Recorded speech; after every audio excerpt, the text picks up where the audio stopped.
دیکھیں بعض روایت میں ہمیں ملتا ہے کہ ایک شخص نے امام جعفر صادق علیہ السلام کو کے گھر آیا. وہ اپنے شہر میں بڑا شریف آدمی تھا، جیسے آپ اپنے شہر میں بڑے شریف آدمی ہیں، مثلا ایک شخص سردار ہے یا پروفیسر ہے، بہت ہی باعزت آدمی ہے اپنے شہر میں.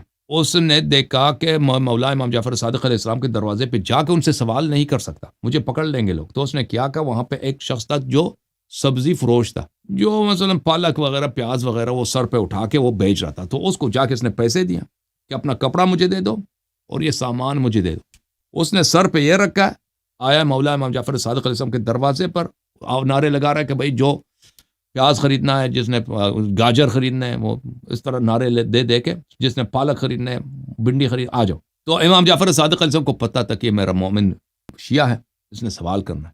تو اس کے پاس گئے، اس کو بلایا کہ آ جاؤ، میں جانتا ہوں تم کس لیے آئے. اس نے اپنا سوال کیا اور چلا گیا. اور پھر ایک دفعہ امام جعفر صادق علیہ السلام راستے پہ جا رہے تھے، ایک شیعہ نے ان کو دیکھا، شیعہ نے امام علیہ السلام کو سلام نہیں دی، کوئی اعتنا نہیں کیا.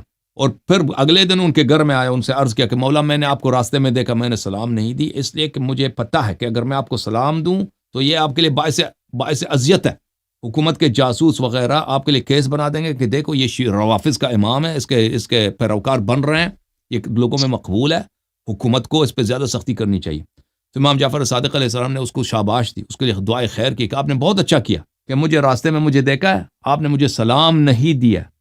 میں دوسرے دن راستے میں جا رہا تھا، ایک شیعہ نے مجھے راستے میں دیکھا، مجھے بڑا سلام دیا، اس نے مجھے بڑی احترام کیا. تو اس نے اچھا کام نہیں کیا جو اس شیعہ نے کیا.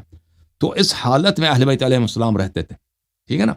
تو اس حالت، اور پھر معاشرہ وہی جاہل، معاشرہ وہی نہ صرف جاہل، دشمن اہل بیت علیہ السلام کے.